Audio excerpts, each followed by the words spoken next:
So I want to share from a few different areas now regarding lying. So there's this Instagram account called Millionaires Steps, and they did a lot of scientific research on the there was a lot of scientific research done on the 2022 study in Frontiers in Psychology. Dr. Tali Sharot at Uni College London published Nature, Neuroscience and MRI research from USC. And they teach us that tiny lies snowball into a web of deceit. In a study, participants who said a small lie ended up telling 8 times bigger ones later. Lying disrupts our source memory, where information came from, and destination memory, who you told it to, creating holes in recall. And lying lights up the prefrontal cortex, anterior cingulate, and insula, regions that can handle decision-making, conflict, and emotions, meaning dishonesty is actually mentally taxing and causes pressure. It desensitizes the amygdala, which dulls the guilt alarm, we call it, a healthy alarm, making wrong things feel less wrong, feel easier. There's so much being eroded with the non-truth. Neural pathways adapt, and so each lie lowers the barrier to the next one, making it more habitual rather than an exception. So this ethics sort of fades away. And the study found that habitual liars in their prefrontal regions, which helps them manipulate, had 22% more white matter there.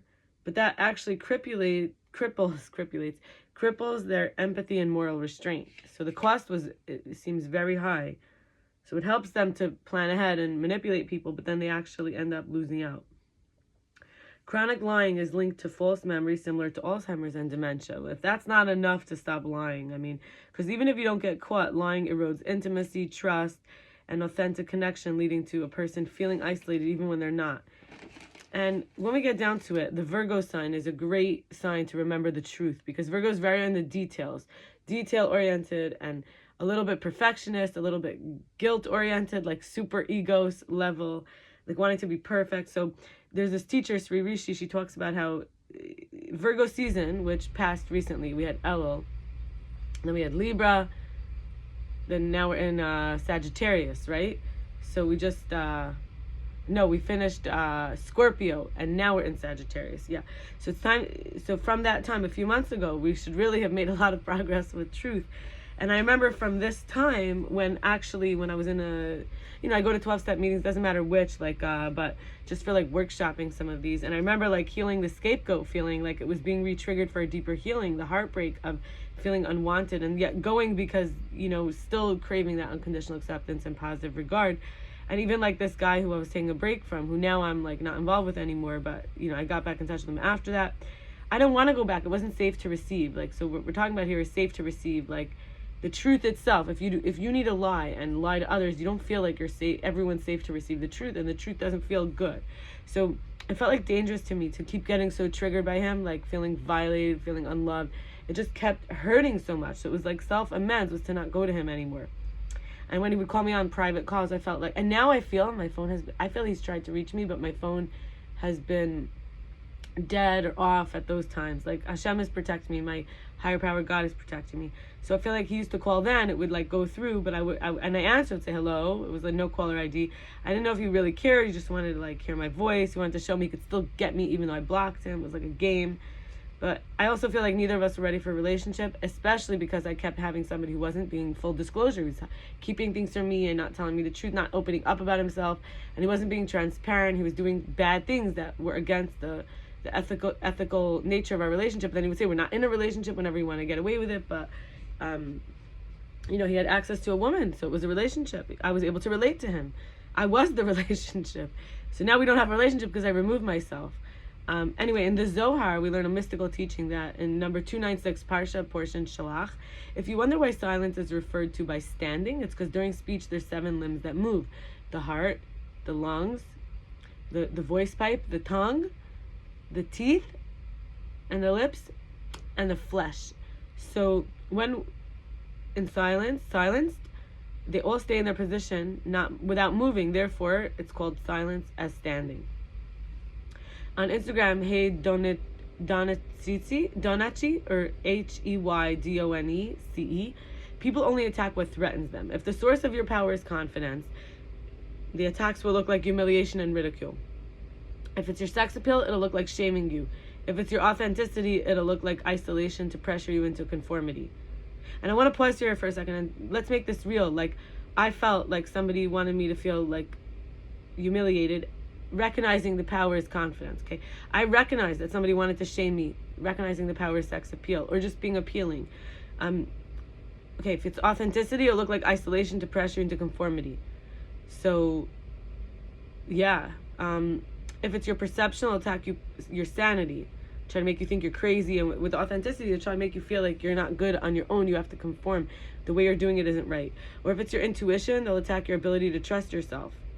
If it's your empathy, they'll attack you with guilt. If it's your voice, they'll attack your credibility. If it's your influence, they'll attack your reputation. So him being afraid of my influence, one day he tells me, I'm not going to talk bad about you anymore. Or I'm not going to talk to people about you anymore. If it's your beauty, they'll attack your worth. So, and like, he used to, I felt guilt, like he guilted me, like the empathy and my voice, like he tried to make it seem like I'm like too emotional. And he didn't want me to trust myself, my intuition. So power. So anyway, let's go to Sri Rishi on Virgo. So Virgo from a few months ago, which is what the time that I was talking about. So I workshopped it in the 12-step meetings and all that. But really, we have to make this real. So we're bringing this with us now. We didn't let this go. The time that we reconnected with our bodies and work on our inner and outer reality, we invite the rest as part of one's regimen. Now, why do I say that? Because we're moving into now Sagittarius. Sagittarius is all about whole heart. So the devil in the details, we say the truth in the details. So we're doing this now. The last couple days before it starts, the season of wholeheartedness, you don't want to have a whole heart that could have, like if you have a whole cup and everything's connected and you have in this cup, you have some guilt, shame. Let's make it real. You have some poison and some rot and mold. You don't want to drink the whole cup, but it's like when the films that separate them are separated and we have it all together. So let's keep it real in all areas of life. Let's keep it in the details. Let's be honest. And rest has had to become part of my regimen. There's so much beauty to create with. Virgos are master producers, executors, organizing and perfecting their craft, good at details with impeccable work ethic. Virginity, right? Why would you lie? It's in you. So the virgin, the truth, born again virgin, is about being free unto oneself, living in softness, attracting and creating by doing yes. Virgos are all about vision, precision, mastering subtlety. And to be subtle, we have to be in quietude, creating inner trust, which gives us more access to the depths and magic of our true power, external, infinite. And the living in the simple creates elegance. So it's not about clamoring to get some, it's about slipping into the space and going deeper into the mist. Simplicity comes through organization, discipline, and repetition. And those might seem boring and mundane, but actually that's how you learn to trust someone. When they show up and in those ways, and they repeatedly show up in that way with the discipline and they're organized. It's an invitation to take it slow, to work with the idea of less is more. I would love to have a Virgo partner. Aaron is a Taurus, but I think that the power dynamic, the control issues of a Taurus, the distraction or like the stubbornness, I don't think it works for me. I think a Virgo would be a better fit if God wants. And finally, we have inwardness from the bones. And I learned this from inspired by embodied teshuva class with Julie Emden. We did movement, and she says like we could look at this as like a guest house. And so I wrote this, my experience in that session. We moved and it was guided by her, but this is what came out of me. Inwardness is where true justice is revealed and where memories go to live forever. Inwardness is the guest house for my vulnerability, my surrender, my low-hanging fruits, and my potential. Inwardness is where I can see in the dark and where it's safe to droop below, behind the world, and turn my back on the other and let go of my gripping, searching, measuring, fantasizing, and weaving. Inwardness heals the chaos imprints in my brain and joints that caused wear and tear. Inwardness purifies what was soiled. Inwardness is where all the different pieces reveal how they fit together perfectly. And inwardness is where the movie projector is seen clearly for what it is rather than me forgetting I'm watching a movie. Inwardness is where every other person in the world can meet me and where visibility and concealment become one. Inwardness is how to see and hear more the way God sees and hears. Inwardness is where my new best is born.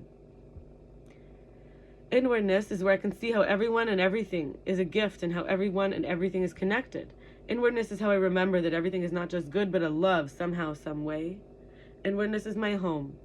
And we have to remember that, I'm going to leave off with this, that our bone marrow, this is what we learn, the inwardness from the bones.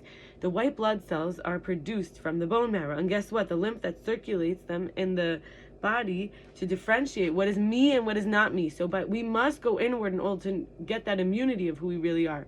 So it's really a blessing. So we tell the truth, and that the truth is where we are. My shirt's a little low. The truth is how we are, staying in the truth is how we are safe to receive from the inwardness.